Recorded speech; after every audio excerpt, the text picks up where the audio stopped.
CRIF presenta la entrevista en línea con William Meléndez.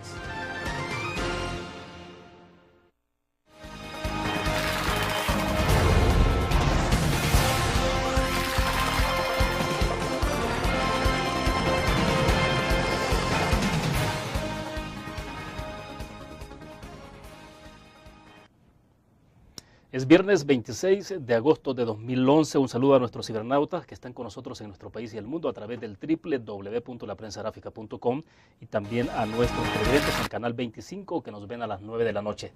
Les invito a que envíen sus comentarios. Estamos transmitiendo en tiempo real desde la sala de redacción de La Prensa Gráfica. Cerramos la semana con un invitado y un tema que particularmente me parece trascendental por su impacto en las letras y la cultura en general. Nuestro invitado es autor de la colección de relato Los Amantes de Todos los Santos y de las novelas Los Informantes e Historia Secreta de Costaguana.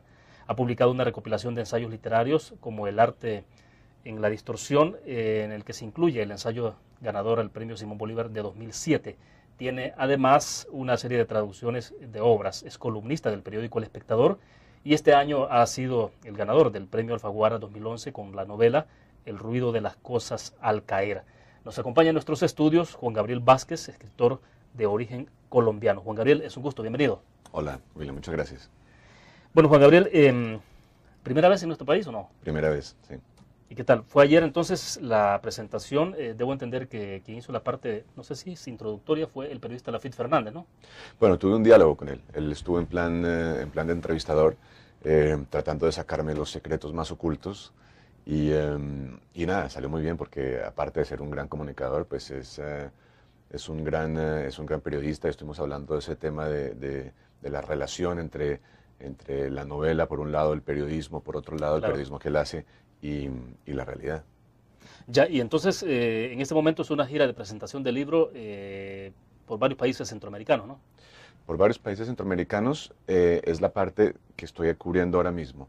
Pero el premio incluye una gira, o más bien nos obliga, es una obligación que aceptamos más o menos de buen grado, a una gira por todos los países latinoamericanos, que es agotadora e implica que el escritor comienza a sentir que se divide en dos, que hay otro tipo por ahí dando entrevistas y hablando y uno quisiera encerrarse en su estudio a seguir escribiendo, que es realmente lo que nos gusta hacer, ¿no? Yo he descubierto en la gira que me gusta estar solo, como si no lo supiera de antes, y que hablar demasiado de mi libro corre el riesgo de modificar lo que el lector espera, y entonces eso es algo que me preocupa un poco. Bueno, pero finalmente de eso se trata, ¿no? Que la gente conozca pinceladas y que se anime a adquirir el libro, ¿no? Sí, eso es el balance que trato de mantener. Y entonces, eres colombiano, pero no estás viviendo en Colombia en este momento. Yo me fui de Colombia en el 96, me fui a París, estuve 3 años en París, luego me fui a Bélgica, estuve 1 año en Bélgica y luego en el 99 llegué a Barcelona.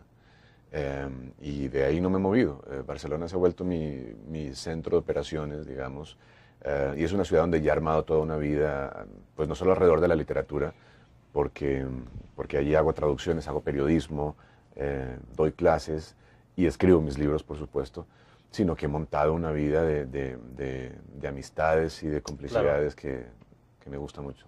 Y dentro de todas esas responsabilidades, ¿en qué momento entonces tienes espacio para escribir? Es una muy buena pregunta. Bueno, yo trato de utilizar todos estos trabajos laterales que hago, que son accesorios, no son mi trabajo principal. Mi trabajo principal, por supuesto, es escribir mis novelas y mis cuentos. Pero trato de utilizar todo lo que hay alrededor para comprar 3-4 horas diarias como mínimo, en las cuales escribo mis novelas y mis cuentos, en las cuales escribo mi trabajo de escritor de ficciones. No siempre es fácil, durante muchos años trabajé mucho más de lo que es mentalmente saludable, pero eso me ha permitido una cierta independencia, ¿no?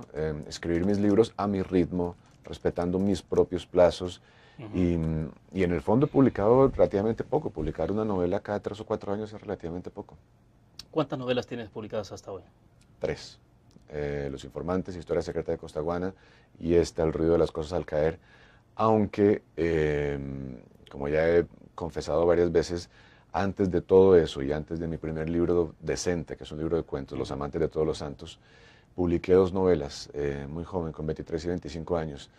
Y ahora me ha parecido que no vale la pena que sigan haciendo parte de mi hoja de vida. Aunque les tengo mucho aprecio, las he eliminado, digamos. Y he pedido a mis lectores que por favor no las busquen. Pero eso, ¿por qué? Es decir, que finalmente es parte, digamos, de la hoja de vida de un escritor, ¿no? Pues es parte del aprendizaje, y yo les tengo mucho cariño por eso. Pero creo que con todo lo que hay para leer allá afuera, con todas las buenas cosas que se están escribiendo ahora y sobre todo los grandes libros de la historia de la literatura, ningún escritor tiene derecho a imponerles a sus lectores libros que están a medio hornear, libros que son de aprendizaje, ¿no? Eso es como pedirle al aficionado al fútbol que se trague el calentamiento entero, ¿no? No, uno quiere ver el partido, cuando ya la gente está lista. Ya, y eso no es modestia aparte, Juan Gabriel, digo, porque, bueno, tu tercera novela y recibes entonces el premio Alfaguara 2011. Sí, no, bueno, eso yo creo que es pues responde a esta idea de que si allá afuera hay tantos buenos libros, entonces uno solo debe ofrecerles a sus lectores sus libros realmente presentables, los libros en los que uno realmente está convencido de haber hecho algo que pueda compartir estante con los buenos libros que se publican todos los años. Perfecto, vamos a hacer nuestra primera pausa comercial. Cuando regresemos, ahora sí entremos a hablar un poco del ruido de las cosas al caer. Volvemos.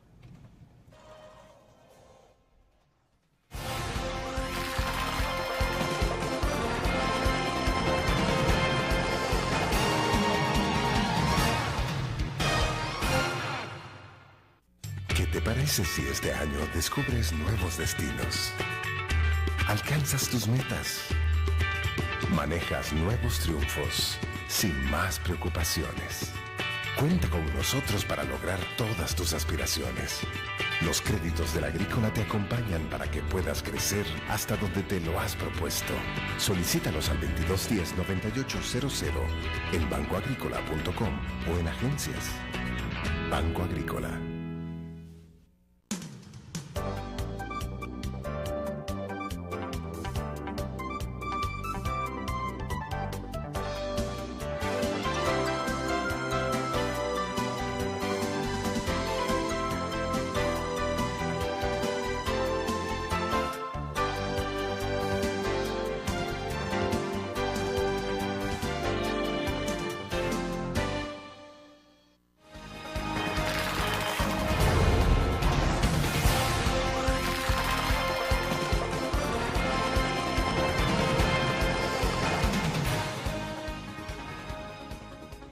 Está con nosotros en nuestros estudios Juan Gabriel Vázquez. Él es escritor de origen colombiano, ganador del premio Alfaguara 2011 con la novela El ruido de las cosas al caer. Juan Gabriel, hay muchas cosas que no hacen ruido necesariamente cuando caen, otras sin duda alguna que lo hacen y con mucho estruendo. ¿Qué nos sugiere el nombre de la novela? Es decir, ¿y en qué momento decides que la novela debe llamarse El ruido de las cosas al caer? Bueno, el momento se asocia a uno de los puntos claves del argumento de la novela, ¿no? Hay un momento en la novela en que un avión se accidenta en Colombia. Eso fue un accidente real que ocurrió en 1995 con un vuelo de American Airlines. Y dentro de la trama de la novela, los personajes en un momento se topan con la grabación de la caja negra y la oyen. Entonces lo que oyen en esa grabación es el ruido de las cosas al caer en su sentido literal. Pero lo que me sucedió a mí fue que escribiendo la novela me di cuenta que el título se comenzaba a ampliar, de que el título comenzaba a tomar ya no un significado literal de los aviones que se caen y el ruido que hacen, sino se me convertía en una especie de metáfora de la situación del personaje y de la situación del país. El personaje va viendo cómo poco a poco se va cayendo su vida, se van cayendo sus relaciones familiares, y al final, de alguna manera, se habla, la novela habla sin hablar, dice sin decir, ¿no? Hay que leerlo entre líneas, de un país que se está cayendo, que es la Colombia de esos años, la Colombia que se desmorona bajo el peso de todo lo que el narcotráfico ha tenido como consecuencia para nuestro país.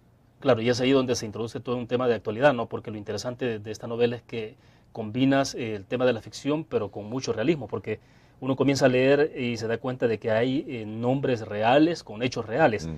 Pero bueno, antes de llegar a ese punto específico, porque creo que eso nos ubicaría en el contexto de cómo se encuentra, cuál es la realidad de que ha vivido Colombia, cómo se encuentra México, cómo se encuentra Centroamérica, El Salvador mismo.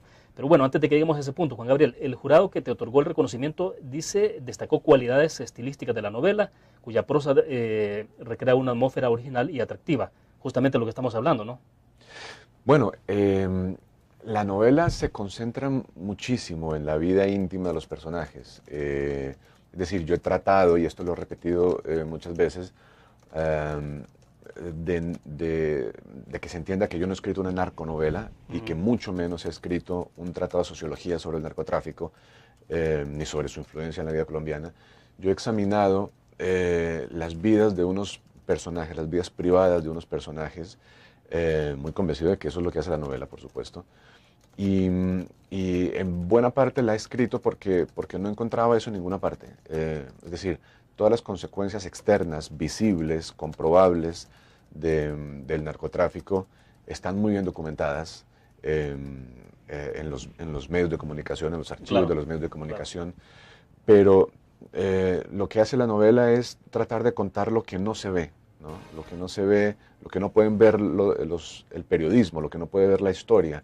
Que es el rastro que estas cosas, que estos momentos de nuestra historia reciente dejaron en la vida interna de los personajes, claro, en su alma, diría yo, si creyera en eso. Y eso es lo que he tratado de hacer, meter la cámara en la habitación, ¿no? En la vida más privada y más íntima de los personajes y tratar de contar qué es lo que sucede allí. Es bastante difícil establecer el límite entre la ficción y la realidad. ¿Cómo trabajar esa parte? Sí, ese es el reto. Bueno, a mí lo que me ha interesado como novelista desde Los Informantes, que es una novela que publiqué hace 7 años ya, es justamente ese cruce de caminos entre la historia que llamamos pública, ¿no? La historia con mayúscula, y la vida privada, las historias con minúscula de los personajes. Ese momento en que los acontecimientos que suceden allá afuera se topan y chocan con nuestras propias vidas íntimas. Y tratar de contar lo que pasa ahí, lo que pasa cuando la historia se te mete a la casa y se te mete a la relación, empieza a distorsionar tus relaciones de familia. Eso es lo que me ha interesado contar.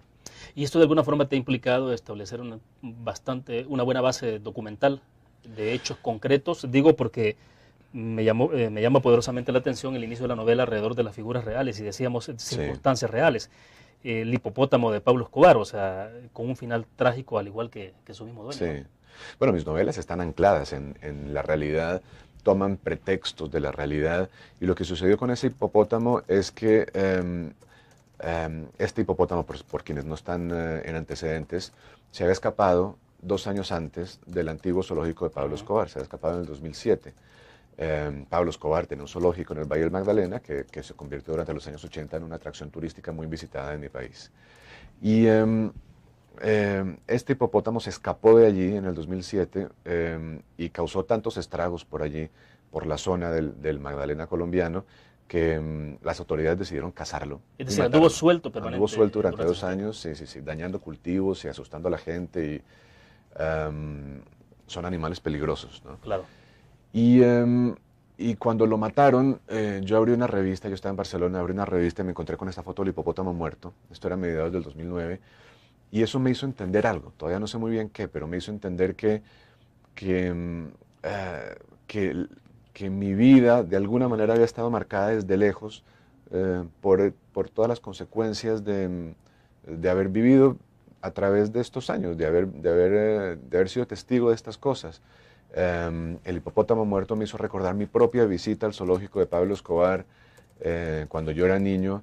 Y, sí, estuviste, perdón, ahí entonces. Yo estuve allí, sí, como mucha gente. Sí. Y lo hacíamos con una cierta sensación de conflicto, porque era un lugar fascinante, lleno de animales fascinantes, pero al mismo tiempo era la propiedad de un narcotraficante, y entonces la visitábamos con una suerte de conflicto. Y todo eso me hizo pensar cómo nos había marcado a la gente de mi generación el ser contemporáneos del narcotráfico como negocio. Mi generación es la generación que nace con el narcotráfico. Y mi generación llega a la vida adulta a finales de los 80 más o menos, al mismo tiempo que el narcotráfico llega a su propia versión de la vida adulta, que es el momento de más peligrosidad, de más influencia en la sociedad colombiana. Entonces, ¿cómo nos había marcado todo eso? Esa fue la pregunta que de alguna manera guió la novela. Perfecto. Vamos a hacer otra pequeña pausa. Volvemos con más.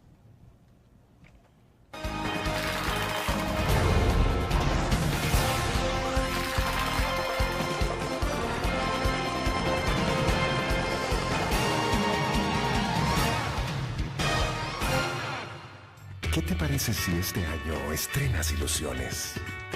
Descubres nuevos destinos. Construyes tu futuro sin más preocupaciones.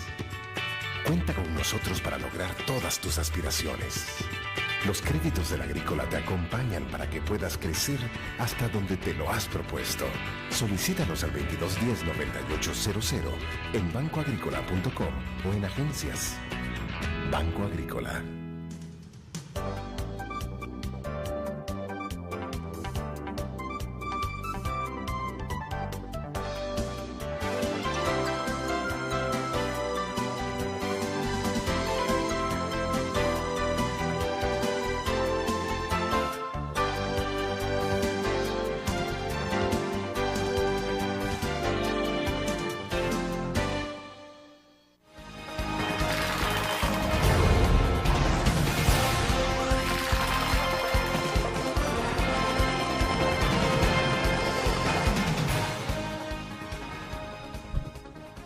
Bueno, Juan Gabriel, entonces estamos hablando del caso concreto del hipopótamo que se escapa, deambula prácticamente 2 años, de tu visita a ese zoológico, que era una cosa, no sé, me decías, había un poco de contrariedad de visitar un zoológico propiedad de un narcotraficante, o sea, que eso es lo que marcaba un poco la diferencia entre un zoológico normal. Sí, el zoológico era un lugar que realmente causó fascinación en la sociedad colombiana en esa época. Claro, y ocupó titulares a nivel mundial, ¿no? Sí, por supuesto. Pues imagínate, Pablo Escobar traía los animales del África, evidentemente de contrabando, y los traía en un avión Hércules, que era su propiedad y que él había bautizado el Arca de Noé, ¿no? Entonces ahí entiende uno un poco la idea que Pablo Escobar tenía de sí mismo y de ese lugar.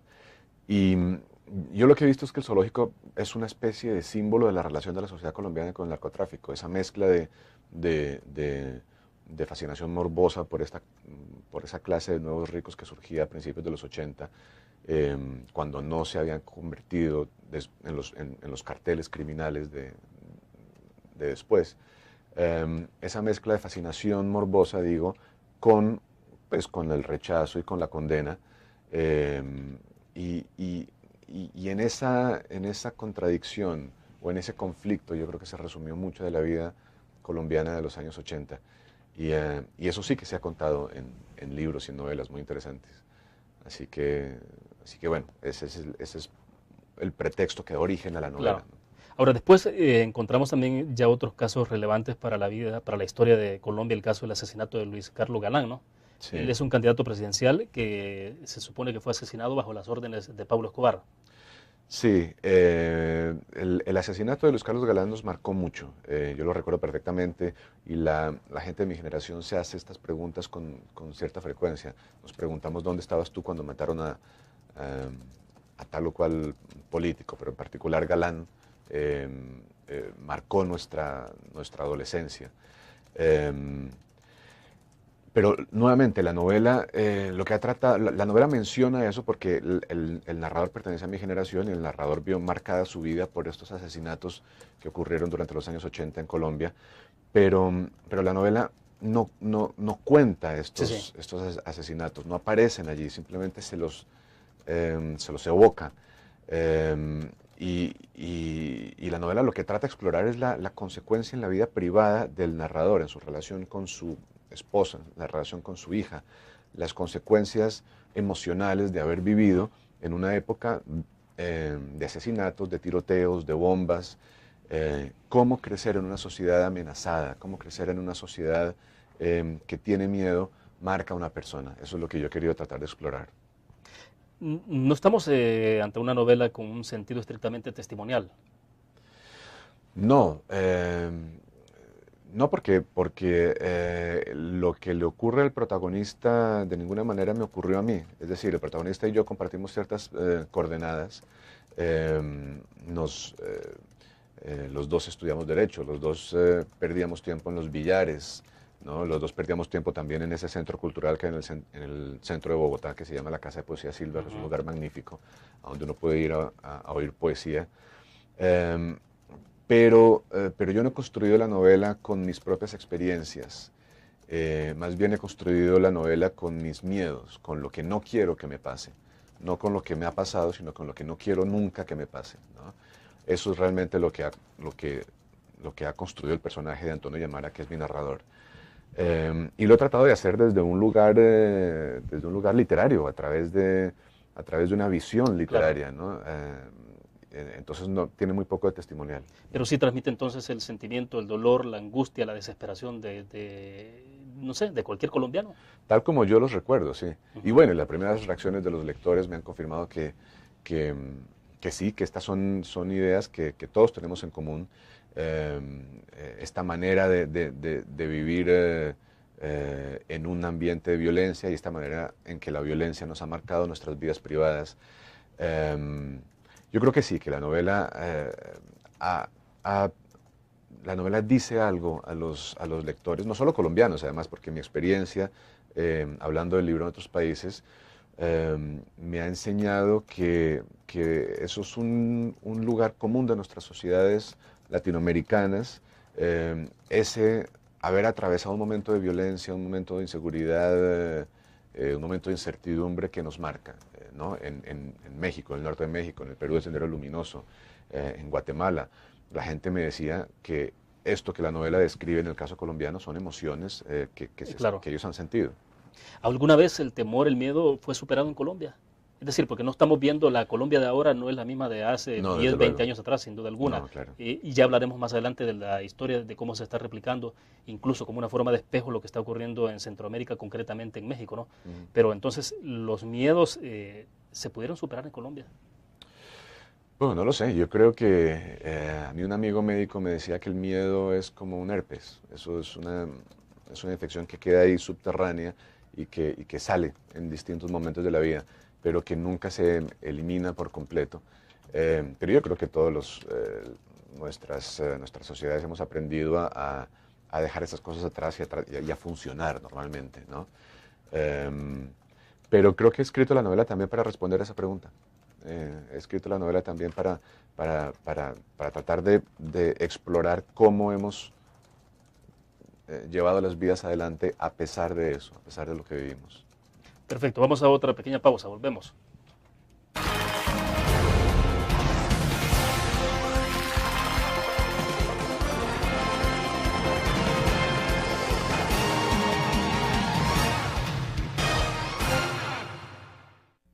¿Qué te parece si este año alcanzas tus metas?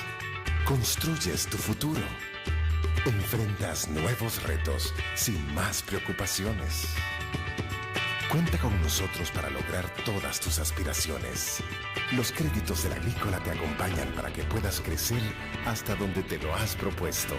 Solicítalos al 2210-9800 en bancoagricola.com o en agencias. Banco Agrícola.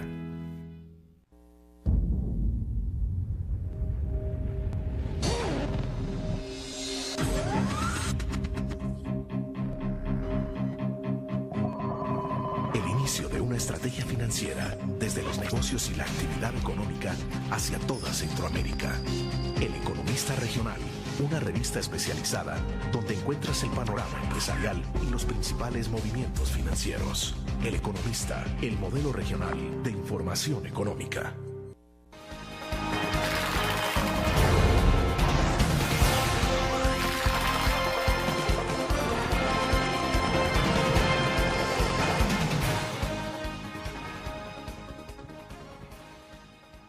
Juan Gabriel, al momento que te entregan este reconocimiento, o bueno, poco antes, hay algunas expresiones del jurado, ¿no? Del jurado que te da este reconocimiento del Premio Nobel Alfaguara 2011. Dice, la trama narra el viaje de un hombre que busca en el pasado una explicación de su situación y la de su país, una lectura conmovedora sobre el amor y la superación del miedo, justo lo que estamos hablando hace un momento. Por eso preguntaba un poco sobre esto, pero una pregunta puntual en el marco del reconocimiento cuando lo recibís, creo que tenemos algunas imágenes por ahí, un poco ¿qué implicó ese reconocimiento para ti? Es decir, te decía cuando comenzábamos, bueno, 3 novelas, la tercera novela es La tercera es la vencida, algo así. Sí. Un reconocimiento implica mucho más responsabilidad para un escritor. Bueno, no lo sé. Si el escritor escribe la novela premiada con exactamente las mismas, el mismo rigor, los mismos presupuestos literarios con los que ha escrito sus novelas anteriores, pues yo creo que un premio viene a cambiar relativamente poco en ese sentido.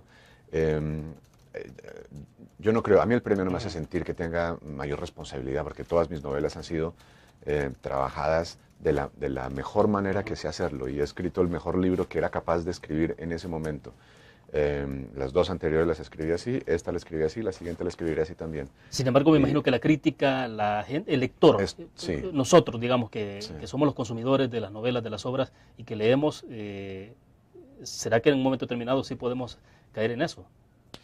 Bueno, lo que yo trataré, lo que me parece saludable es no escribir con eso en mente, ¿no? Ujú. El siguiente libro lo voy a escribir igual que he escrito estos, es decir, en soledad, con mis propios fantasmas y con los únicos objetivos de escribir el mejor libro que sea capaz de escribir en ese momento para entregarse a los lectores. Yo creo que el premio no va a cambiar eso. El premio lo que sí cambia es el número de lectores a los que les voy a entregar el próximo libro. Y eso, para alguien que cree en la novela como una forma muy especial de comunicación, pero una forma de comunicación al fin y al cabo, para alguien que cree en la novela como una especie de carta muy sofisticada que uno escribe y lanza al mundo, pues cuantos más lectores haya, mejor. Entonces eso sí va a cambiar, claro. Digo, porque desde la perspectiva de los lectores que somos nosotros, de repente uno tiende la tendencia a establecer ciertos raseros, es decir, cualquier referencia inmediata de un escritor, en este caso particular, uno dice, bueno, es el premio ganador de la novela Alfaguara 2011, fulano de tal. Sí, trataré de escribir sin pensar en eso, más bien tratando de hacer el mejor libro posible. De acuerdo. Juan Gabriel, el hilo central de la novela, tengo la impresión que de alguna forma lo establece Ricardo Valverde, ¿no?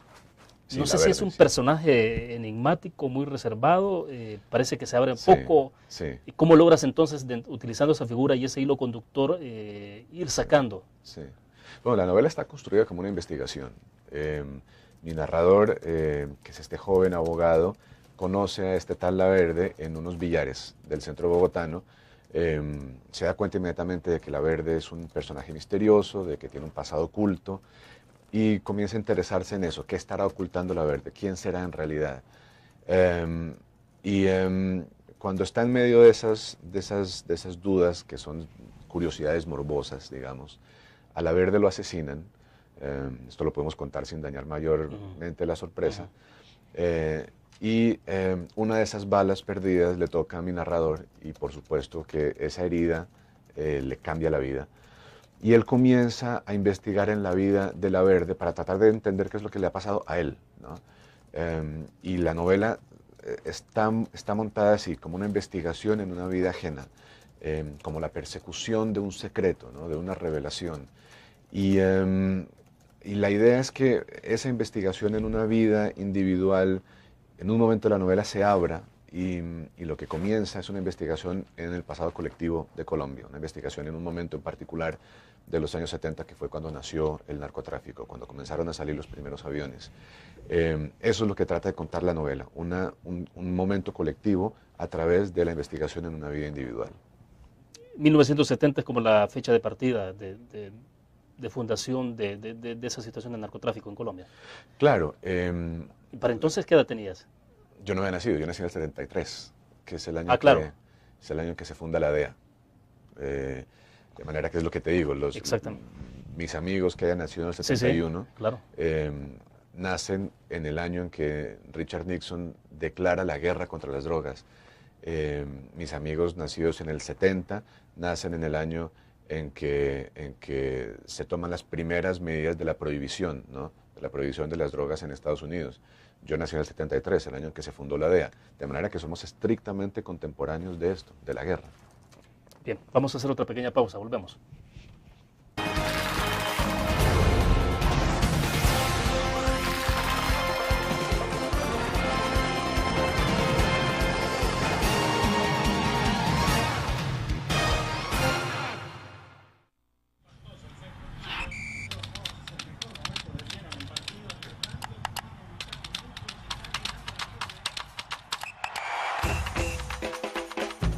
La emoción del deporte está en www.elgráfico.com.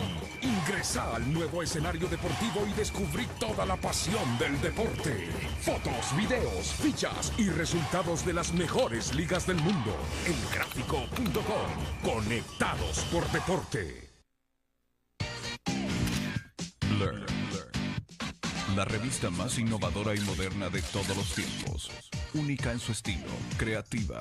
Un espacio exclusivo y reservado de entretenimiento y diversión, llevada al máximo.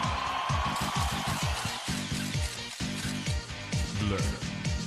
Time Out, Movie, lo mejor de la cartelera. Art. Shopping, la guía de la moda. Go, viajes cortos fuera de la ciudad. Blur.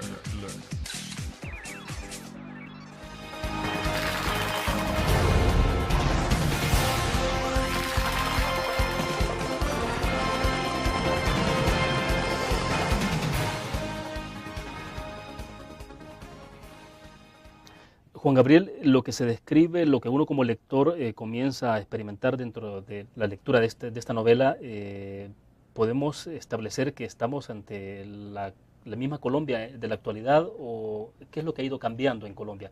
Digo, porque en términos de violencia uno nota grandes distancias, ¿no? O sea, no vemos los coches bombas, esa violencia que se expresaba de esa forma hace 10, 15 años atrás. Sí, sí, el momento que tanto marca al narrador de la novela y que marca a mi generación está muy circunscrito en el tiempo. Es una década larga en la que Pablo Escobar le declaró la guerra al Estado colombiano y utilizó a los ciudadanos, pues a los civiles en Bogotá particularmente y en Medellín también como objetivos, ¿no? en esta guerra personal.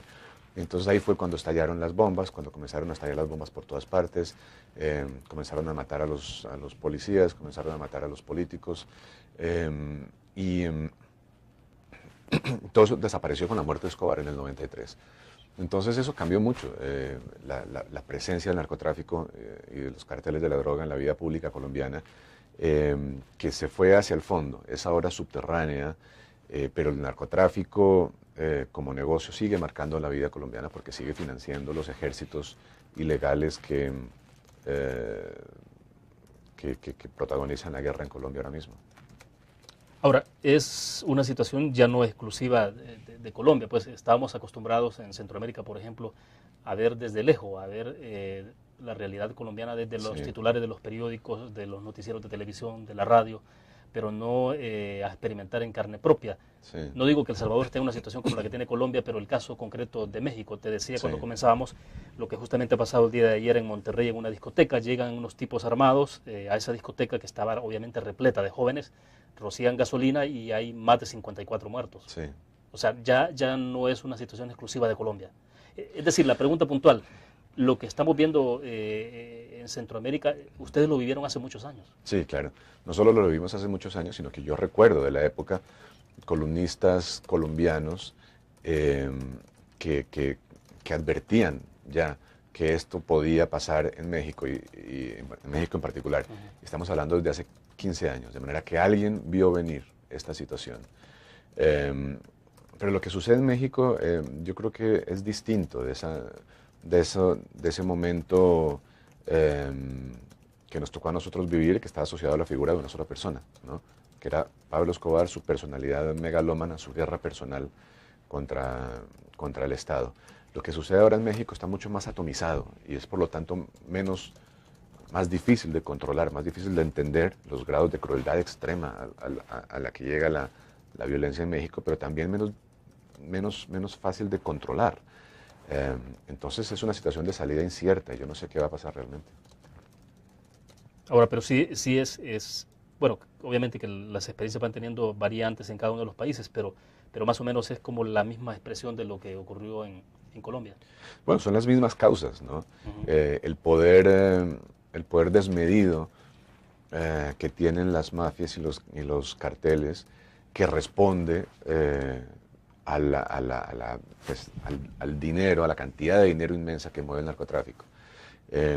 Es por eso que yo sigo defendiendo, aunque sea una opinión tremendamente impopular todavía en nuestros países, sigo defendiendo la legalización de la droga como única manera de solucionar el conflicto, ¿no? De quitarles el poder a las mafias, de quitarles el poder a los carteles, y de que la droga vuelva a ser lo que siempre ha sido, que es un problema de salud pública y de responsabilidad individual, y deje de ser un problema de orden público también.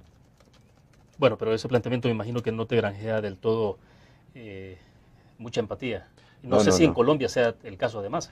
No, claro, no. Nuestras sociedades no están listas, la opinión pública no parece estar lista para asumir este debate con seriedad, y desde luego nuestros gobernantes no están listos para asumir el debate con seriedad.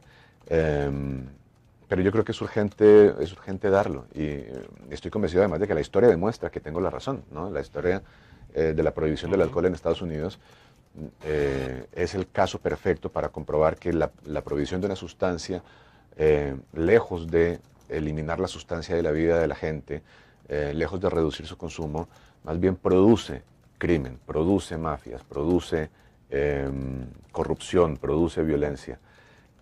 Así que bueno, yo lo que espero es que por lo menos se dé el debate con seriedad a un nivel gubernamental. Bueno, pero incluso no sé si los mismos personajes involucrados en narcotráfico estarán de acuerdo con eso, porque yo entendería que de alguna forma se les puede caer un negocio. Lo que pasó con algún momento determinado en Estados Unidos en el siglo pasado con el tema del licor, ¿no? Sí, claro.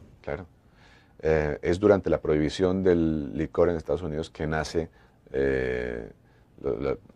toda la mitología de la mafia de Chicago y de Al Capone y todo esto.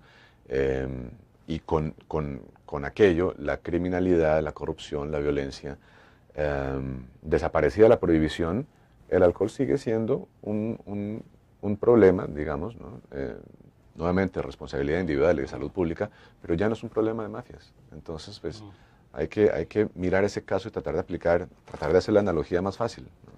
Perfecto, vamos a hacer otra pausa. Cuando regresemos, Juan Gabriel, me gustaría que me dijeras qué es lo que te ha granjeado más, amistades o enemistades, la novela en sí mismo, la temática que abordás, o qué. Vamos a la pausa.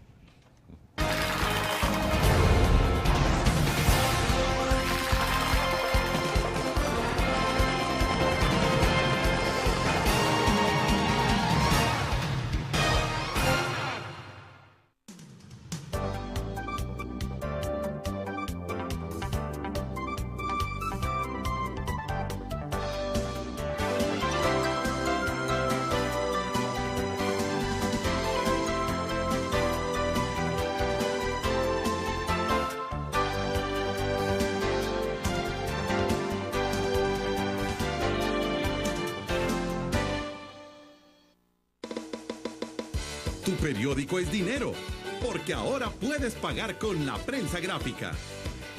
Busca y recorta en tu periódico El Dinero, que podrás canjear en los establecimientos de nuestros aliados. Encontrarás uno cada día. Compra con la prensa gráfica y encuentra una buena noticia para tu bolsillo. Con la prensa gráfica lo compras. Con la prensa gráfica lo pagas. La prensa gráfica. Noticias de verdad.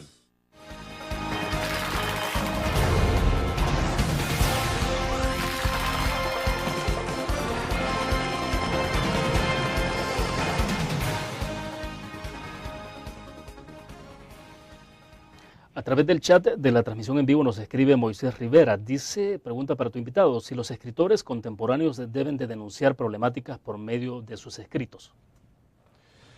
No creo. La palabra, el verbo deber no le sienta bien a ningún novelista.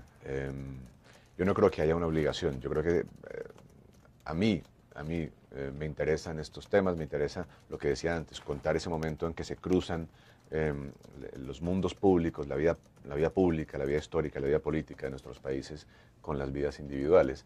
Pero no creo que sea una obligación, ni mucho menos. Creo que los latinoamericanos hemos crecido con los ejemplos de de escritores digamos, tan políticamente comprometidos como ciudadanos, como Vargas Llosa, García Márquez, ¿no? Y los que han escrito siempre de espaldas a esto, construyendo fascinantes mundos intelectuales, como Borges, ¿no? O como Felisberto Hernández. De manera que no, los escritores no tienen obligaciones, no tienen deberes más que la de escribir bien y crear un objeto que sea capaz de perdurar. Un escritor no necesariamente tiene que ser militante. No, no, o ser comprometido con causas específicas. No, para nada, para nada. No tiene obligaciones. Yo creo que un escritor es también un ciudadano, y como ciudadano tal vez se le pueden exigir ciertas cosas, pero no como escritor. Como escritor lo único que se le puede exigir es rigor, responsabilidad literaria y tratar y que publique buenos libros, ¿no? Lo demás depende de las obsesiones de cada uno. Yo ni siquiera escribo sobre estos temas porque sienta una responsabilidad cívica, sino porque me obsesionan, porque quiero entenderlos, porque me irrita y me molesta el desorden del mundo, y creo que escribiendo novelas ese desorden cobra un sentido, logro entenderlo, y entendiendo lo que nos pasa como individuos, puedo tal vez entender lo que nos pasa como país, ¿no? Ese es el verdadero afán que me mueve, no una sensación, no un sentimiento de responsabilidad. Ya, sobre la temática puntual que estás abordando en este libro, El ruido de las cosas al caer, Juan Gabriel, estamos hablando del tema narcotráfico, es un tema muy sensible, bueno, hasta termina con la muerte en situaciones extremas. ¿Te preocupa un poco eso? ¿No has recibido amenazas? ¿No te han dicho nadie nada, algo por el tema, no? No he tenido ni accidentes ni situaciones molestas.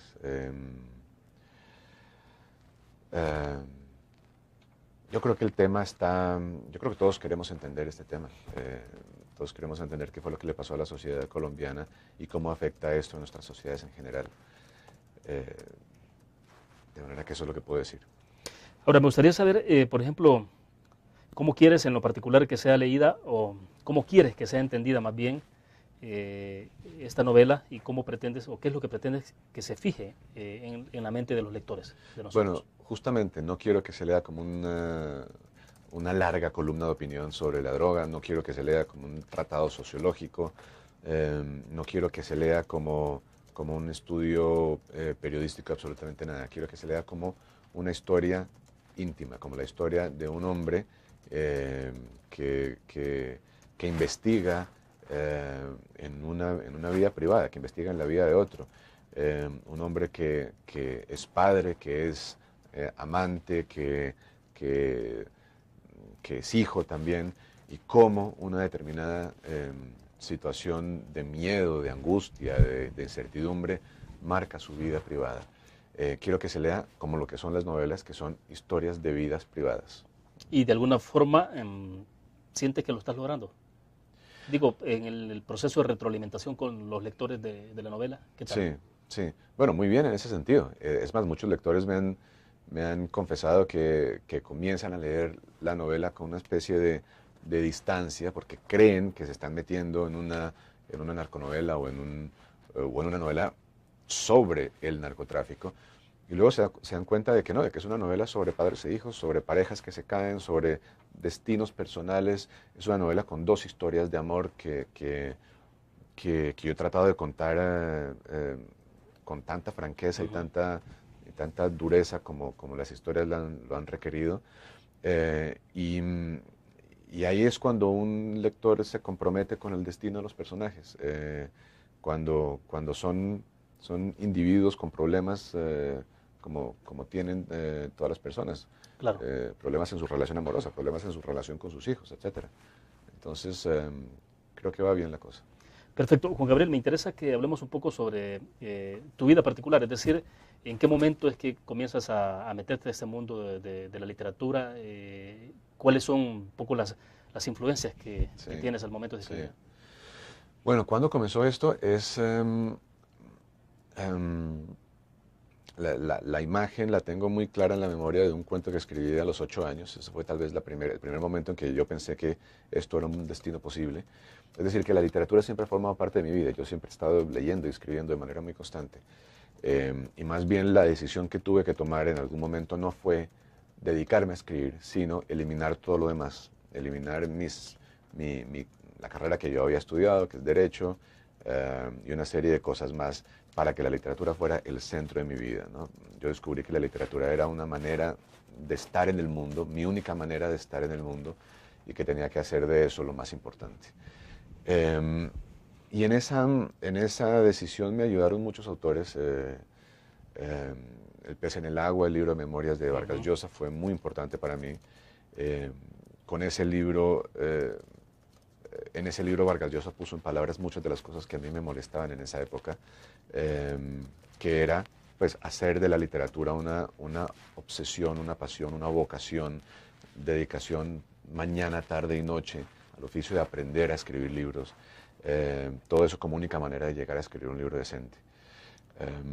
Y luego, bueno, cada libro tiene sus propias influencias, digamos, los escritores que me entregan las llaves, ¿no? para resolver tal o cual problema de la escritura han sido muchos, desde Philip Roth, un novelista norteamericano, hasta, no sé, Orhan Pamuk, el premio Nobel turco.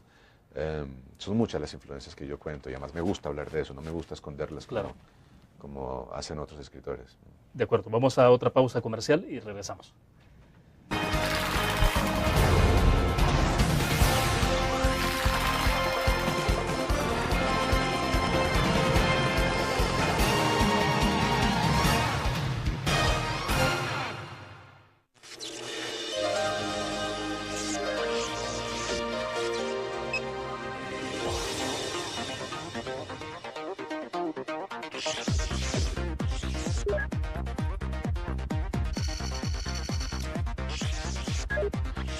Estimulamos tus sentidos para que leas, veas, escuches e interactúes con la verdad.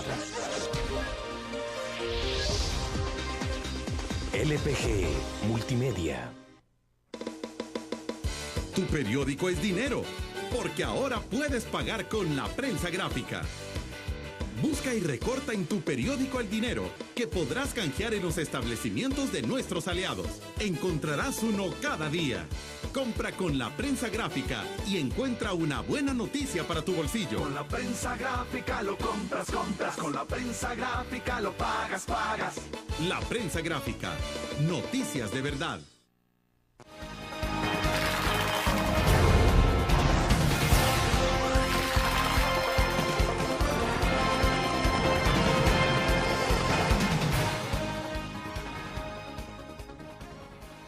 Bueno, estamos al cierre de la entrevista en línea. Juan Gabriel, te decía en el corte comercial un poco pensando sobre las nuevas tecnologías, las ventajas que toda esta evolución tecnológica está dando también, pero también da desventajas. En el caso de un escritor, pues no sé, ¿es para ustedes más desafiante esto? ¿Hay una amenaza? No solo por el tema que tiene que ver con la cuestión de comercialización, porque finalmente ustedes tienen que vivir de algo, ¿no? Sí. Sino por el lado también del tema de la lectura, de que cuánto se puede estar estimulando la lectura o desestimulando con las nuevas tecnologías. Sí. Bueno, yo creo que la lectura de novelas es una actividad que se opone radicalmente a la vida en las nuevas tecnologías. Y está muy bien que convivan, por supuesto. Las nuevas tecnologías, según me explican a mí, porque no me he metido nunca mucho en ese tema, las redes sociales y todas estas cosas, pueden ser una herramienta muy útil a la hora de comunicar un libro. Pero la lectura de una novela es el contacto con una misma cosa, con una misma historia, con unos mismos personajes, con una misma conciencia, que es la conciencia de ese escritor que estamos leyendo, durante un tiempo sostenido. Y esa idea de poner atención a lo mismo durante un tiempo sostenido se enfrenta radicalmente a lo que son las nuevas tecnologías, que son más bien el picoteo, ¿no? La atomización de los temas, una especie de multitasking, ¿no? Claro. Y ya hay estudios, yo espero que no esté siendo demasiado paranoico, pero ya hay estudios sobre cómo la actividad en las nuevas tecnologías a las nuevas generaciones les ha generado una especie de incapacidad de concentración, justamente porque exige hacer muchas cosas al mismo tiempo, estar poniendo atención a muchas cosas al mismo tiempo, y ha generado problemas de concentración, problemas de atención sostenida. Claro. Yo creo que todo eso se opone a la lectura de novelas, en el sentido de que es lo contrario, no de que la amenace ni la condene, pero sí es lo contrario. Una persona que lee novelas es una persona que se concentra durante un tiempo sostenido en la misma cosa. Y yo no sé hasta qué punto nuestro mundo contemporáneo permita eso. ¿Qué recomiendas a las nuevas generaciones alrededor de esto que estamos hablando justamente? Bueno, es que yo nunca he visto la literatura ni la lectura como una actividad provechosa, digamos, como es provechosa la buena alimentación, ¿no? o la vitamina C. Yo creo que la literatura es un vicio, la literatura es un vicio, la lectura es un vicio, y es un vicio que tiene un punto de antisocial. Es curioso, porque la literatura nos enseña, nos permite conocer mejor a los seres humanos, nos permite conocer mejor al otro. La literatura crea tolerancia en ese sentido, y en ese sentido también de alguna manera nos hace mejores, tal vez. Eso es algo que me cuesta decir, pero al mismo tiempo la literatura es una actividad antisocial, porque implica meterse uno en su propia soledad para estar en contacto con la conciencia de un escritor, estar en contacto con la historia que nos cuenta, estar en contacto con su lengua, y eso implica no estar viviendo en sociedad. Entonces, claro, está llena de paradojas, pero yo prefiero pensar en la literatura como una especie de vicio, de una obsesión que es incluso un poco subversiva en ese sentido, en que rechaza la vida en sociedad. El ruido de las cosas al caer únicamente está en una edición impresa. ¿Se puede encontrar en internet? Todavía no está. Es decir, en términos electrónicos, para que la gente pueda... sí, se puede comprar el libro electrónico a través de la página de Alfaguara, me parece. Y tal vez en otras páginas como Amazon, creo. No estoy muy seguro. Pero sí, se puede comprar el libro electrónico, eso ya existe, igual que mis otras novelas. Claro. ¿Y ya estás involucrado en otro proyecto a futuro, o estás escribiendo algo en este momento o no? No, esta novela me dejó un poco vacío. Ahí entregué todo lo que me había rondado por la cabeza en los últimos 3 años, quedó ahí metido en la novela, y tengo que esperar un poco a que se vuelva a llenar el pozo, ¿no? Con obsesiones, con personajes, con imágenes que pueda perseguir para escribir una novela. Pero como no soy un escritor de temas, que escoja en abstracto un tema u otro, entonces tengo que esperar a que me sucedan estas cosas, a que surja un personaje que me interese, surja una historia que me interese, y ese será el siguiente proyecto.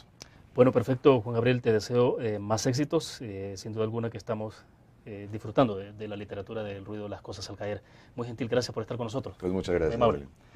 Bueno, terminamos de esta manera la entrevista en línea. Gracias a ustedes por su fiel sintonía. Les recuerdo, el próximo lunes a las 8 de la mañana estará con nosotros en nuestros estudios el doctor Leonel Flores, el director del Instituto Salvadoreño del Seguro Social. Nos vemos entonces el próximo lunes.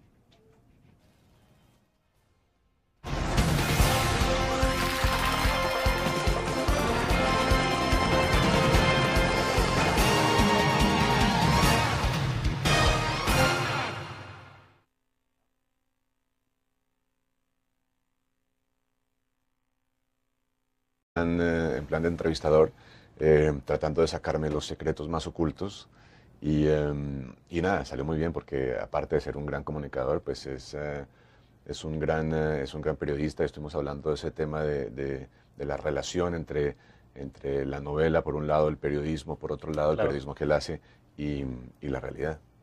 Ya, y entonces, en este momento es una gira de presentación del libro por varios países centroamericanos, ¿no?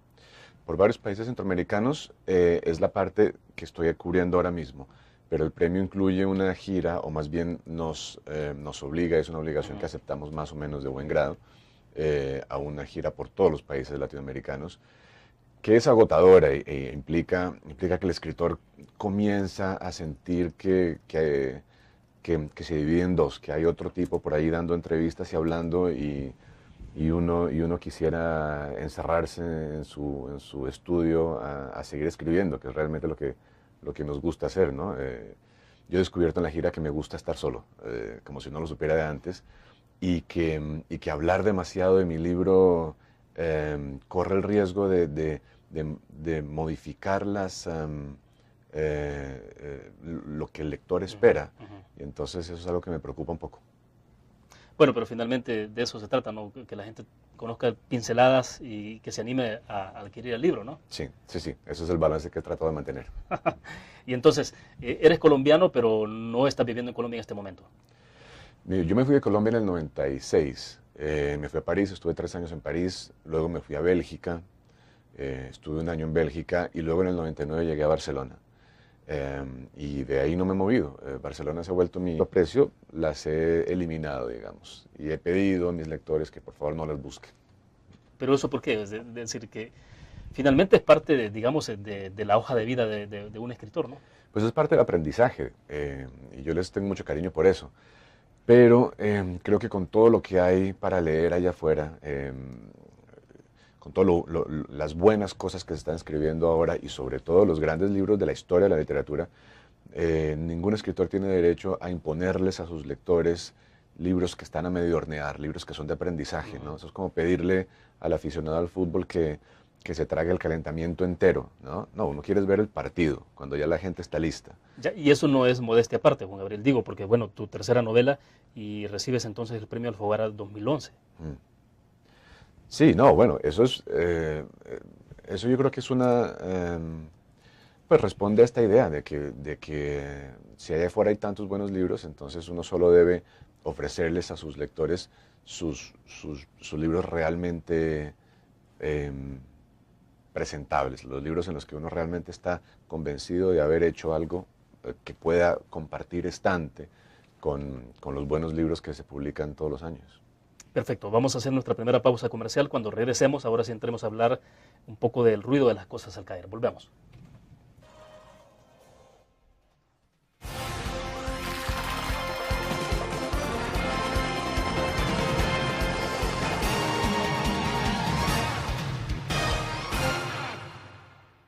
¿Qué te parece si este año descubres nuevos destinos? Alcanzas tus metas. Manejas nuevos triunfos, sin más. Mi centro de operaciones, digamos, y es una ciudad donde ya he armado toda una vida, pues no solo alrededor de la literatura, porque allí hago traducciones, hago periodismo, doy clases y escribo mis libros, por supuesto, sino que he montado una vida de amistades y de complicidades, claro, que me gusta mucho. Y dentro de todas esas responsabilidades, ¿en qué momento entonces tienes espacio para escribir? Es una muy buena pregunta. Bueno, yo trato de utilizar todos estos trabajos laterales que hago, que son accesorios, no son mi trabajo principal. Mi trabajo principal, por supuesto, es escribir mis novelas y mis cuentos. Pero trato de utilizar todo lo que hay alrededor para comprar 3-4 horas diarias como mínimo, en las cuales escribo mis novelas y mis cuentos, en las cuales escribo mi trabajo de escritor de ficciones. No siempre es fácil, durante muchos años trabajé mucho más de lo que es mentalmente saludable, pero eso me ha permitido una cierta independencia, ¿no? Escribir mis libros a mi ritmo, respetando mis propios plazos. Y en el fondo he publicado relativamente poco. Publicar una novela cada 3 o 4 años es relativamente poco. ¿Cuántas novelas tienes publicadas hasta hoy? 3. Los Informantes, Historia Secreta de Costaguana y El ruido de las cosas al caer. Aunque, como ya he confesado varias veces, antes de todo eso y antes de mi primer libro decente, que es un libro de cuentos, Los amantes de todos los santos, publiqué 2 novelas, muy joven, con 23 y 25 años. Y ahora me ha parecido que no vale la pena que sigan haciendo parte de mi hoja de vida, aunque les tengo mucho.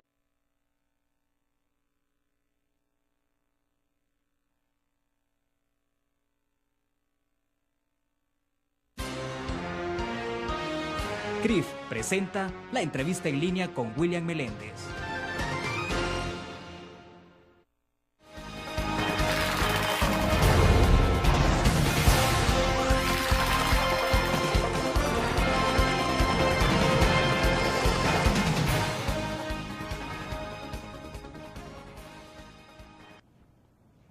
Es viernes 26 de agosto de 2011. Un saludo a nuestros cibernautas que están con nosotros en nuestro país y el mundo a través del www.laprensagráfica.com y también a nuestros televidentes en Canal 25 que nos ven a las 9 de la noche.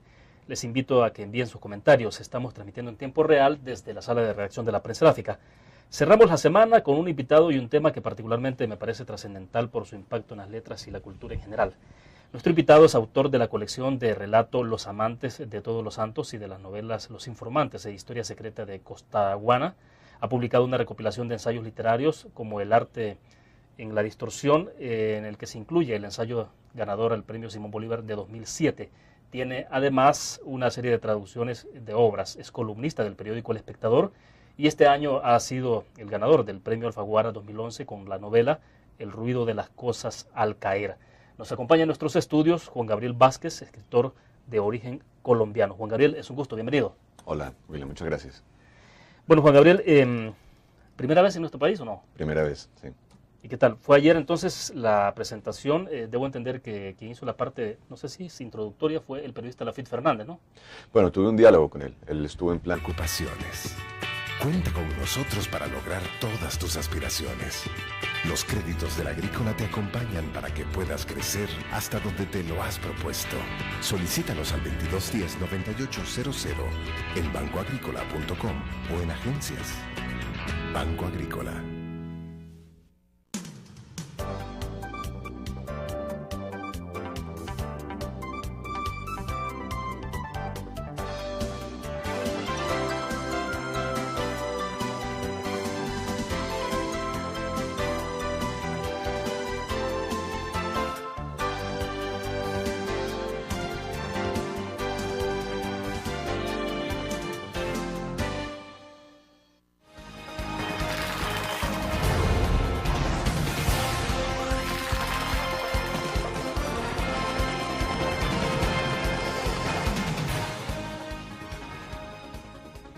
Está con nosotros en nuestros estudios Juan Gabriel Vázquez. Él es escritor de origen colombiano, ganador del premio Alfaguara 2011 con la novela El ruido de las cosas al caer.